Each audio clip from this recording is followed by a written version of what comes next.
नमस्कार दोस्तों, स्वागत है आपका हमारे छोटे से YouTube चैनल पर। जी हाँ, सभी का स्वागत है। और आगे बढ़ने से पहले एक बहुत ही ज़रूरी बात, आप लोग अभी चैनल को सब्सक्राइब करें, वीडियो को लाइक करें और नीचे कमेंट ज़रूर करें। इसके अलावा हमारी आज की इस क्लास की PDF डाउनलोड करने के लिए हमारे टेलीग्राम चैनल जिसका नाम है फ्री रेलवे नोट्स, उससे ज़रूर जुड़ें। बिल्कुल, वो बहुत काम की चीज है। हाँ, और उसका लिंक इसी YouTube चैनल की डिस्क्रिप्शन या फिर इस वीडियो की डिस्क्रिप्शन बॉक्स में आपको आसानी से मिल जाएगा। तो उसे चेक करना ना भूलें। सही कहा। तो आज के इस गहन विश्लेषण में हम उस अदृश्य दुनिया को डिकोड करने वाले हैं जो हमारे स्मार्टफोन्स और लैपटॉप्स की स्क्रीन के ठीक पीछे 24 घंटे काम कर रही हैं। लगातार, बिना रुके। बिल्कुल। आज हमारे सामने जो रिसर्च और सामग्री है वो मूल रूप से रेलवे परीक्षा, खासतौर पर ALP-CBT 2 के लिए तैयार किए गए IT और कंप्यूटर विज्ञान के बेहद विस्तृत और प्रामाणिक नोट्स हैं। और ये नोट्स वाकई में बहुत शानदार हैं। है ना? तो चलिए, सबसे पहले उस चीज से शुरुआत करते हैं जो हम सब रोज करते हैं, ईमेल भेजना। बिल्कुल, ईमेल से शुरुआत करते हैं।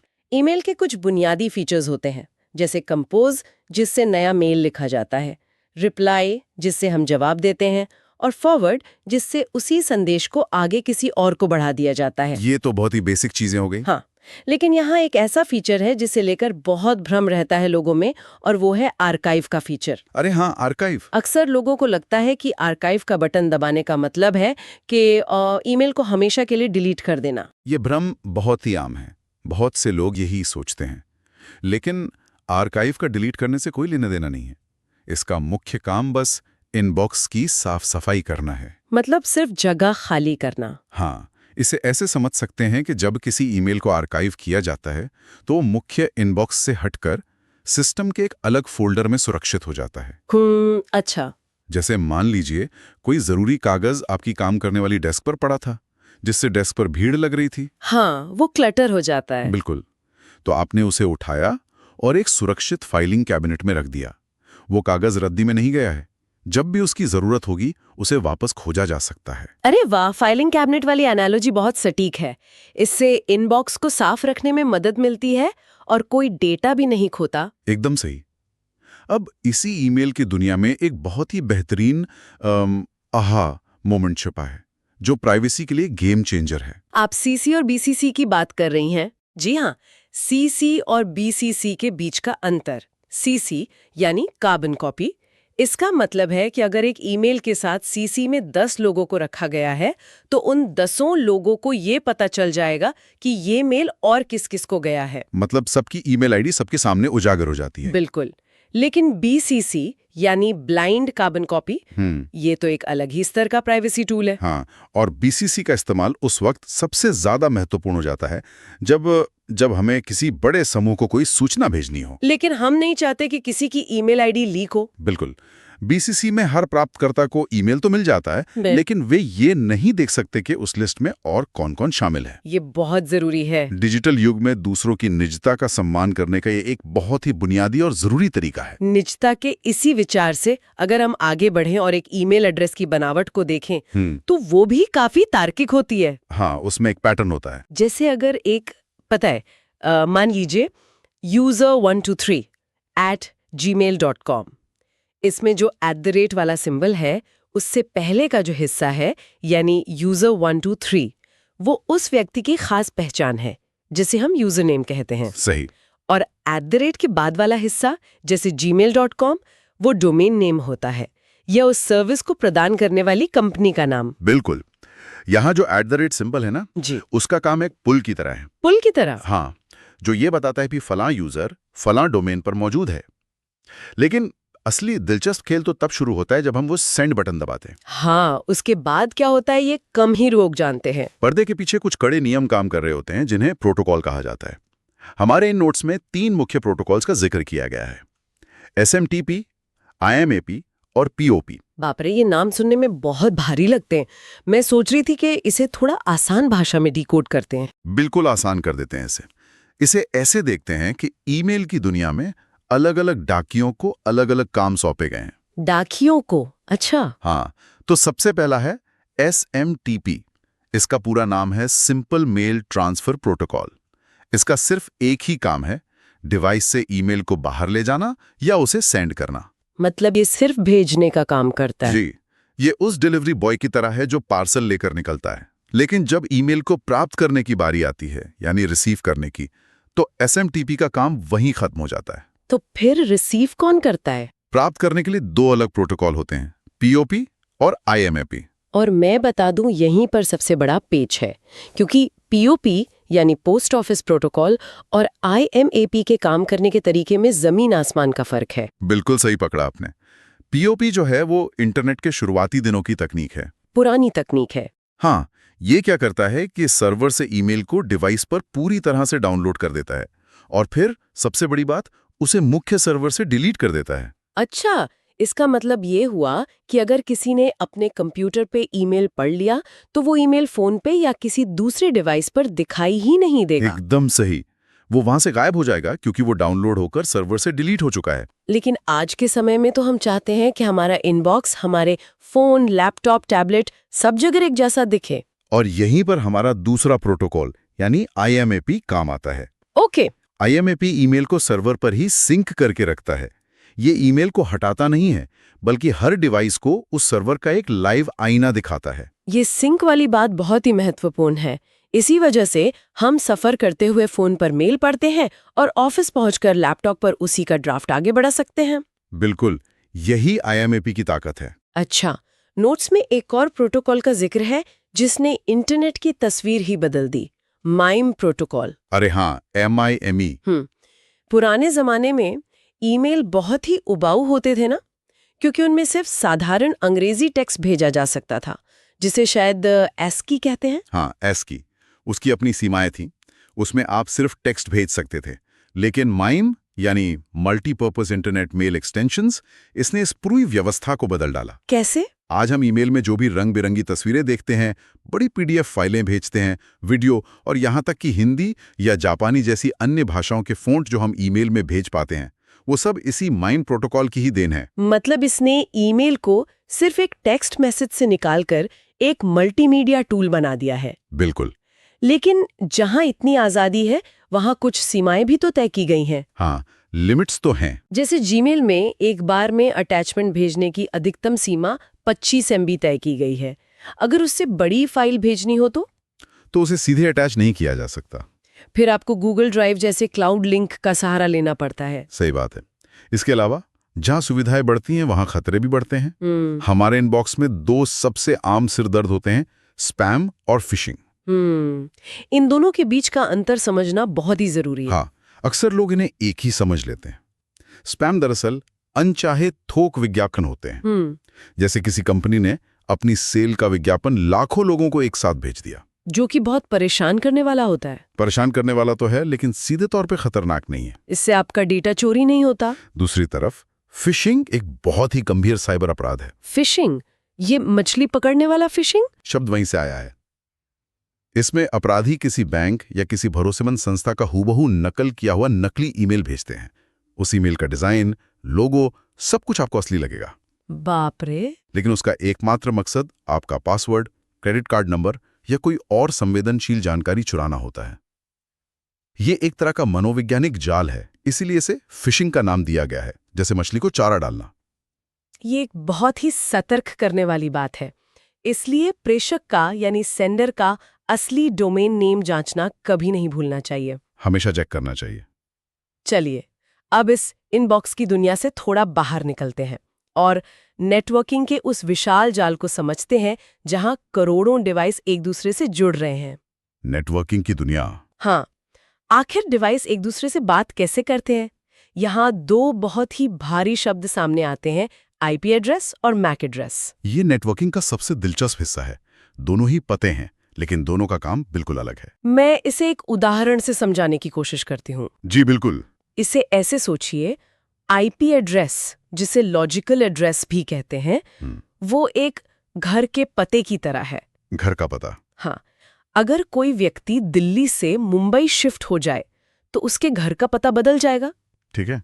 ठीक वैसे ही जब एक स्मार्टफोन घर के वाईफाई से कटकर किसी कैफे के वाईफाई से जुड़ता है तो उसका आईपी एड्रेस बदल जाता है। सही बात है। यह नेटवर्क पर आपकी लोकेशन बताता है। लेकिन मैक एड्रेस जो है, जिसे फिजिकल एड्रेस भी कहते हैं, वो किसी इंसान के फिंगरप्रिंट की तरह होता है। एकदम परमानेंट। हाँ, ये 48 बिट का एक ऐसा एड्रेस है जिसे डिवाइस बनाने वाली कंपनी सीधे नेटवर्क कार्ड के हार्डवेयर में हमेशा के लिए दर्ज कर देती है। आप वाईफाई बदलें या शहर बदलें, ये फिंगरप्रिंट कभी नहीं बदलता। फिंगरप्रिंट वाला ये उदाहरण बहुत ही सटीक है। मैक एड्रेस ये बताता है कि डिवाइस कौन है और आईपी एड्रेस ये बताता है कि वो डिवाइस कहाँ है। क्या बात है, बहुत ही आसान कर दिया आपने। और आईपी एड्रेस की दुनिया में अभी एक बहुत बड़ा बदलाव चल रहा है। IPv4 से IPv6 की तरफ जाने का बदलाव। हाँ, ये बदलाव क्यों हो रहा है? क्या पुराने एड्रेस काम नहीं कर रहे थे? पुराने एड्रेस बिल्कुल काम कर रहे थे, लेकिन उनकी संख्या सीमित थी। IPv4 जो है वो 32 बिट का सिस्टम है। अच्छा। इससे लगभग 4 अरब यानी 4 बिलियन अलग अलग आईपी एड्रेस बनाए जा सकते थे।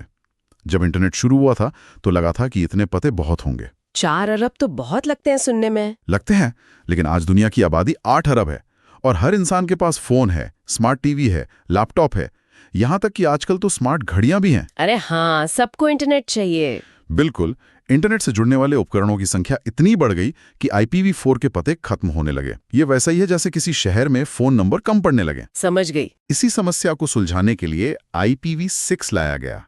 ये 128 बिट का सिस्टम है और इसमें इतने खरबों पते बन सकते हैं कि शायद भविष्य में इंटरनेट से जुड़ने वाले हर एक लाइट बल्ब को भी अपना एक अलग आईपी एड्रेस दिया जा सकेगा। ये तो बहुत ही बड़े पैमाने की बात हो गई। अब नेटवर्किंग के इस जाल में एक और जादुई चीज होती है जिसे DNS कहते हैं, यानी डोमेन नेम सिस्टम। DNS जी। हम इंसानों की मेमोरी नंबरों के मामले में बहुत कमजोर होती है ना? बिल्कुल कमजोर होती है। हम नाम याद रख सकते हैं, नंबर नहीं। कंप्यूटर और सर्वर सिर्फ नंबर समझते हैं, यानी वही आईपी एड्रेस, जैसे 192.168.1.1। कोई इसे कैसे याद रखेगा रोज रोज? वही तो, इंसानों के लिए हर वेबसाइट का नंबर याद रखना नामुमकिन है। हम नाम याद रखते हैं, जैसे google.com या wikipedia.org। सही। तो DNS इस पूरी व्यवस्था में एक विशाल फोन बुक या डायरेक्टरी का काम करता है। जब आप ब्राउजर में कोई नाम टाइप करते हैं तो DNS एक मिलीसेकंड में उस नाम को ढूंढता है और उसके पीछे छिपे आईपी एड्रेस में उसे बदल देता है, ताकि कंप्यूटर सही सर्वर तक पहुंच सके। और जब वो नाम ब्राउजर में टाइप होता है तो उसे URL कहा जाता है। जी, URL। URL के शुरुआती हिस्से पर ध्यान देना बहुत जरूरी है। अक्सर वेबसाइट के पते की शुरुआत HTTP से होती है, लेकिन आजकल ज्यादातर सुरक्षित वेबसाइट्स पर HTTPS लिखा होता है। हाँ, वो S बहुत अहम है। बिल्कुल, इसमें जो S है उसका मतलब है सिक्योर। यह इस बात की गारंटी देता है कि ब्राउजर और वेबसाइट के बीच जो भी डेटा जा रहा है वो इनक्रिप्टेड है, यानी रास्ते में कोई उसे पढ़ नहीं सकता। और ये डेटा एक जगह से दूसरी जगह सुरक्षित पहुंचता कैसे है? कैसे? ये कोई जादू नहीं है। नहीं। इसके लिए OSI मॉडल नाम की एक व्यवस्था होती है, जिसकी चौथी लेयर को ट्रांसपोर्ट लेयर कहा जाता है। ट्रांसपोर्ट लेयर, OSI की चौथी लेयर। हाँ, डेटा को सही सलामत पहुंचाने की जिम्मेदारी इसी लेयर की होती है। और यहाँ 2 बहुत ही खास प्रोटोकॉल काम करते हैं, TCP और UDP। दोनों में क्या अंतर है? क्योंकि दोनों का काम तो डेटा पहुंचाना ही है। अंतर बहुत बड़ा है। इसे ऐसे समझिए कि TCP यानी ट्रांसमिशन कंट्रोल प्रोटोकॉल एक रजिस्टर्ड डाक की तरह है। रजिस्टर्ड डाक। हाँ, जब इसके जरिए डेटा भेजा जाता है तो ये हर एक पैकेट की डिलीवरी की गारंटी लेता है। अगर रास्ते में कोई डेटा खो जाए तो ये उसे दोबारा भेजता है। अच्छा, मतलब इसमें पक्का काम होता है। बिल्कुल, ये थोड़ा धीमा हो सकता है, लेकिन इसमें कोई गलती या एरर नहीं होती। ईमेल भेजना या फाइल डाउनलोड करना इसी पर काम करता है। और UDP? दूसरी तरफ UDP यानी यूजर डेटाग्राम प्रोटोकॉल एक साधारण पोस्टकार्ड या लाइव रेडियो ब्रॉडकास्ट की तरह है। अच्छा, इसका फोकस स्पीड पर होता है, गारंटी पर नहीं। जब कोई लाइव वीडियो कॉल या ऑनलाइन गेमिंग चल रही होती है तो UDP का इस्तेमाल होता है, क्योंकि वहां स्पीड चाहिए। सही कहा। अगर वीडियो कॉल के बीच में 1 सेकंड का डेटा कट भी जाए तो ये रुककर उसे वापस नहीं लाता, बल्कि आगे बढ़ता रहता है। यानी जहां सटीकता चाहिए वहां TCP और जहां स्पीड चाहिए वहां UDP। ये बहुत ही तार्किक है। बिल्कुल लॉजिकल है। लेकिन जब डेटा इतने सारे रास्तों और लेयर्स से गुजर रहा है तो जाहिर सी बात है कि उस पर हमले का खतरा भी होगा। खतरा तो हमेशा रहता है। डिजिटल दुनिया में यहीं से हम अपनी चर्चा के तीसरे हिस्से में प्रवेश करते हैं, साइबर सुरक्षा और आईटी कानून। इंटरनेट की दुनिया में मैलवेयर नाम का एक बहुत बड़ा खतरा मंडराता रहता है। मैलवेयर, जी हाँ, ये मिलिशियस सॉफ्टवेयर का ही छोटा रूप है और इसके कुछ प्रकार तो सच में किसी डरावनी फिल्म जैसे हैं। मैलवेयर कई रूप बदल कर आता है। इसमें एक सबसे खतरनाक रूप है रैंसमवेयर। रैंसमवेयर, जैसा कि नाम से ही पता चलता है, रैंसम यानी फिरौती। ये मैलवेयर सिस्टम में घुसकर सारे जरूरी डेटा और फाइलों पर ऐसा ताला लगा देता है जिसे बिना एक खास चाबी के नहीं खोला जा सकता। मतलब एन्क्रिप्शन कर देता है। हाँ, और उस चाबी के बदले हैकर्स भारी भरकम फिरौती की मांग करते हैं। ये डिजिटल किडनैपिंग की तरह है। बाप रे, इसके अलावा एक ट्रोजन हॉर्स भी होता है। हाँ, वो भी बहुत खतरनाक है। इसका नाम उस पुरानी ग्रीक कहानी से लिया गया है जहाँ एक विशाल लकड़ी के घोड़े के अंदर सैनिक छिपकर शहर में घुस गए थे। डिजिटल दुनिया में भी ये बिल्कुल वैसा ही काम करता है। धोखा देता है। बिल्कुल। ये देखने में एक बहुत ही उपयोगी और सुरक्षित सॉफ्टवेयर लगता है, जैसे कि कोई फ्री गेम हो या पीडीएफ कन्वर्टर। लेकिन जैसे ही इसे इंस्टॉल किया जाता है, बैकग्राउंड में ये हैकर्स के लिए सिस्टम का पिछला दरवाजा खोल देता है। और इन सब में हमें वर्म को भी नहीं भूलना चाहिए। वर्म, ये क्या करता है? वर्म की खासियत या कहें उसका सबसे बड़ा खतरा ये है कि उसे फैलने के लिए किसी इंसान के क्लिक करने की भी जरूरत नहीं होती। क्लिक की भी जरूरत नहीं। नहीं, वायरस को तो किसी फाइल के साथ जुड़कर फैलना पड़ता है, लेकिन वर्म अपनी कॉपी खुद बनाता है और नेटवर्क में मौजूद एक डिवाइस से दूसरे डिवाइस में रेंगते हुए सबको संक्रमित कर देता है। इतने सारे खतरों के बीच हमारे सिस्टम को बचाने के लिए एक डिजिटल सिक्योरिटी गार्ड तैनात रहता है, जिसे हम फायरवॉल कहते हैं। फायरवॉल बहुत जरूरी है।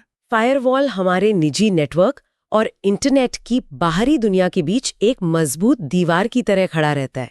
इसका एक ही काम है, जो डेटा अंदर आ रहा है या बाहर जा रहा है उसकी चेकिंग करना और किसी भी अनधिकृत व्यक्ति या प्रोग्राम को अंदर घुसने से रोकना। सुरक्षा के लिहाज से देखें तो डिजिटल हस्ताक्षर का भी बहुत बड़ा रोल है। Digital signature. हाँ, जब हम ऑनलाइन दुनिया में कोई कानूनी दस्तावेज या महत्वपूर्ण डेटा भेजते हैं तो ये कैसे साबित हो कि वो किसने भेजा है? डिजिटल हस्ताक्षर यही काम करते हैं। अच्छा, इसके क्या फायदे हैं? इसके दो मुख्य उद्देश्य होते हैं। पहला, ये प्रेषक यानी सेंडर की असली पहचान को सत्यापित करता है। ठीक है। और दूसरा, जो सबसे अहम है, ये संदेश की अखंडता या इंटेग्रिटी की गारंटी देता है। इंटेग्रिटी की गारंटी? हाँ, ये एक तरह का डिजिटल सील है। अगर रास्ते में किसी ने डेटा में एक बिंदु का भी बदलाव किया तो वो सील टूट जाती है और पता चल जाता है कि छेड़छाड़ हुई है। प्राइवेसी या निजता के नजरिए से बात करें तो रोजमर्रा की वेब सर्फिंग में भी एक अजीब सी चीज होती है। कैसी अजीब चीज? अक्सर ऐसा होता है कि हमने किसी ई कॉमर्स वेबसाइट पर कोई जूता या घड़ी देखी, हाँ। और फिर अचानक से वही जूता न्यूज़ वेबसाइट्स, सोशल मीडिया और हर जगह विज्ञापन के रूप में हमारा पीछा करने लगता है। अरे हाँ, ये तो सबके साथ होता है। ऐसा लगता है जैसे इंटरनेट हमारे मन की बात पढ़ रहा हो। ये कोई माइंड रीडिंग नहीं है, ये थर्ड पार्टी कुकीज का खेल है। कुकीज छोटी टेक्स्ट फाइलें होती हैं जो ब्राउजर में सेव हो जाती हैं। लेकिन ये जो थर्ड पार्टी कुकीज है ना, ये खास तौर पर विज्ञापन कंपनियों द्वारा बनाई जाती हैं ताकि वे आपके ब्राउजिंग व्यवहार पर नजर रख सकें। अच्छा, और एक प्रोफाइल तैयार कर सकें। बिल्कुल। इसलिए साइबर सुरक्षा विशेषज्ञ हमेशा ये सलाह देते हैं कि निजता बनाए रखने के लिए ब्राउजर की सेटिंग्स में जाकर इन थर्ड पार्टी कुकीज को ब्लॉक कर देना चाहिए। और अगर ये सारी सुरक्षा दीवारें टूट जाए और कोई साइबर अपराध हो ही जाए तो उससे निपटने के लिए कानूनी ढांचा भी मौजूद है।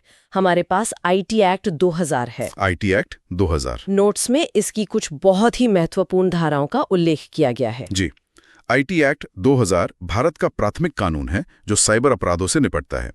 उदाहरण के लिए धारा 48 सबसेक्शन 1। इसमें क्या है? इसके तहत एक साइबर अपील न्यायाधिकरण की स्थापना की गई है जो विशेष रूप से साइबर मामलों की सुनवाई करता है। इसके बाद आती है धारा 66 जो कंप्यूटर सिस्टम से किसी भी तरह की छेड़छाड़ या हैकिंग के खिलाफ सख्त सजा का प्रावधान करती है। और एक धारा 66C भी है जो पहचान की चोरी यानी आइडेंटिटी थेफ्ट से जुड़ी है। बहुत अहम धारा है ये। आज के समय में हमारी डिजिटल पहचान बहुत महत्वपूर्ण है। अगर कोई व्यक्ति किसी दूसरे का पासवर्ड, डिजिटल हस्ताक्षर या कोई भी अन्य विशिष्ट पहचान चुराकर उसका गलत इस्तेमाल करता है तो वह इसी धारा के तहत अपराधी माना जाता है। बिल्कुल। ये कानून ये सुनिश्चित करते हैं कि डिजिटल दुनिया कोई बेलगाम जगह न बन जाए। और चूंकि हम सरकार और कानूनी व्यवस्था की बात कर रहे हैं तो ये देखना भी दिलचस्प है कि सरकार खुद इस तकनीक का इस्तेमाल कैसे कर रही है। हाँ, ई गवर्नेंस की बात। ई गवर्नेंस ने सरकारी कामकाज की पूरी तस्वीर ही बदल दी है। इसमें डिजिटल इंडिया की पहल सबसे अहम है। इसका एक बहुत ही शानदार उदाहरण है उमंग ऐप। उमंग ऐप बहुत यूजफुल है। पहले अलग अलग सरकारी विभागों के लिए अलग अलग वेबसाइट्स पर धक्के खाने पड़ते थे, लेकिन उमंग एक ऐसा सिंगल एकीकृत प्लेटफॉर्म है जहां पीएफ का बैलेंस चेक करने से लेकर पैन कार्ड बनवाने और पेंशन से जुड़ी सेवाओं जैसी सैकड़ों सुविधाएं एक ही ऐप में मिल जाती हैं। इसी तरह डिजी लॉकर ने भी कागजी दस्तावेजों के झंझट को खत्म किया है। हाँ, वो तो मेरा फेवरेट है। ये आधार से जुड़ा एक सुरक्षित क्लाउड स्टोरेज है। इसकी सबसे बड़ी कानूनी ताकत ये है कि इसमें रखे गए डिजिटल दस्तावेज, चाहे वो ड्राइविंग लाइसेंस हो या स्कूल की मार्कशीट, उन्हें कानूनी रूप से मूल दस्तावेजों के बिल्कुल बराबर माना जाता है। यानी कोई भी ट्रैफिक पुलिस या संस्था उन्हें मानने से इनकार नहीं कर सकती। बिल्कुल नहीं कर सकते। और वित्तीय लेन-देन के मामले में भारत ने जो क्रांति की है, वो तो पूरी दुनिया के लिए एक मिसाल है। यूपीआई तो गेम चेंजर रहा है। एनपीसीआई द्वारा विकसित यह प्रणाली हमें 24 घंटे 7 दिन तुरंत फंड ट्रांसफर करने की सुविधा देती है। ई गवर्नेंस में डीबीटी यानी डायरेक्ट बेनिफिट ट्रांसफर का भी बहुत बड़ा योगदान है। डीबीटी का मुख्य उद्देश्य सरकारी योजनाओं का पैसा बिना किसी बिचौलिए के सीधे लाभार्थियों के बैंक खाते में पहुंचाना है। सही। यहाँ एक बहुत ही महत्वपूर्ण बात स्पष्ट करना जरूरी है। डीबीटी का लाभ प्राप्त करने के लिए खाते में किसी मिनिमम बैलेंस को बनाए रखने की कोई शर्त नहीं होती। अच्छा, मिनिमम बैलेंस नहीं चाहिए? नहीं, बस खाता सक्रिय होना चाहिए और वो आधार या एनपीसीआई से लिंक होना चाहिए। ई गवर्नेंस से थोड़ा आगे बढ़कर अगर हम रोजमर्रा के सॉफ्टवेयर और हार्डवेयर पर नजर डालें तो कुछ बहुत ही रोचक तथ्य सामने आते हैं। कैसे तथ्य? जैसे माइक्रोसॉफ्ट वर्ड में जो काम ट्रैक चेंजेस करता है, यानी दस्तावेज में किए गए बदलावों का हिसाब रखना, वही काम गूगल डॉक्स में सजेस्टिंग मोड कहलाता है। दोनों का उद्देश्य एक ही है, बस नाम अलग है। अरे हाँ, मैसेजिंग ऐप्स की दुनिया में भी ऐसी ही कुछ खास बातें हैं। टेलीग्राम की एक विशेषता है चैनल बनाने की क्षमता। व्हाट्सएप ग्रुप से अलग? ये आम व्हाट्सएप ग्रुप से बहुत अलग है। टेलीग्राम चैनल के जरिए एक ही समय में हजारों या लाखों लोगों तक कोई सूचना ब्रॉडकास्ट की जा सकती है, जो इसे सूचना फैलाने का एक बहुत शक्तिशाली टूल बनाता है। हार्डवेयर के बारे में भी एक तथ्य है जो अक्सर नजरअंदाज हो जाता है। कंप्यूटर की स्पीड की जब भी बात होती है तो हमेशा रैम का नाम लिया जाता है। हाँ, सब पूछते हैं कितनी रैम है। लेकिन असल में सीपीयू और मुख्य मेमोरी यानी रैम के बीच एक बहुत ही खास और तेज मेमोरी होती है, कैशे मेमोरी। ये सिस्टम की सबसे तेज मेमोरी होती है। इसे ऐसे समझ सकते हैं कि अगर रसोई में खाना बन रहा है तो फ्रिज से बार बार सामान निकालने के बजाय जो मसाले सबसे ज्यादा इस्तेमाल होते हैं उन्हें स्लैब पर एक छोटी सी ट्रे में रख लिया जाता है। अच्छा, वो जो छोटी सी ट्रे है वही कैश मेमोरी है। जो डेटा कंप्यूटर बार बार मांगता है वो उसे कैश मेमोरी में रख लेता है ताकि प्रोसेसिंग की गति धीमी न पड़े। ये बहुत ही शानदार तरीका है इसे समझने का। अंत में एक बात और, तकनीक सिर्फ मशीनों के बारे में नहीं है, ये हमारे व्यवहार के बारे में भी है। बिल्कुल। इंटरनेट पर शिष्टाचार बनाए रखने को नेटिकेट कहा जाता है। ऑनलाइन दुनिया में गलतफहमियां बहुत जल्दी होती हैं क्योंकि वहां आवाज का टोन सुनाई नहीं देता। सही बात है। इसीलिए हमेशा ये सलाह दी जाती है कि अगर कोई विवाद या गलतफहमी हो तो उसे सार्वजनिक मंच पर बहस का मुद्दा बनाने के बजाय निजी तौर पर प्राइवेटली और शांति से सुलझाया जाना चाहिए। ये एक बहुत ही परिपक्व दृष्टिकोण है। और जब हम कार्यस्थल की बात करते हैं, वर्कप्लेस की, तो वहाँ सुरक्षा और आपातकालीन नियम सबसे ऊपर आते हैं। हाँ। मान लीजिए किसी बड़े ऑफिस या वर्कशॉप में अचानक सिस्टम फेल हो जाए या बिजली चली जाए, तो अफरा तफरी मचाने के बजाय सबसे पहले ये जांचना चाहिए कि क्या आपातकालीन लाइटें और बैकअप पावर सिस्टम सही से काम कर रहे हैं या नहीं। साथ ही ऊर्जा की बचत और सुरक्षा के लिए HVAC सिस्टम यानी जो बड़े एसी, हीटिंग और वेंटिलेशन के सिस्टम होते हैं, उनका नियमित रख रखाव करना बेहद जरूरी है। बहुत जरूरी है। ये न सिर्फ बिजली बचाता है बल्कि किसी भी तकनीकी दुर्घटना से भी रोकता है। एकदम सही। तो दोस्तों, हमारी आज के इस विस्तृत चर्चा को अब समेटने का समय आ गया है। ये सच में एक बहुत ही गहरा और बेचैन करने वाला सवाल है। तकनीकी दुनिया जितनी सुविधाएं देती है उतने ही जटिल सवाल भी खड़े करती है। इस सवाल पर विचार जरूर कीजिएगा। इसी विचार के साथ हम आज के इस गहन विश्लेषण को यहीं समाप्त करते हैं। हमारे साथ इस अदृश्य दुनिया के सफर पर चलने के लिए बहुत बहुत धन्यवाद।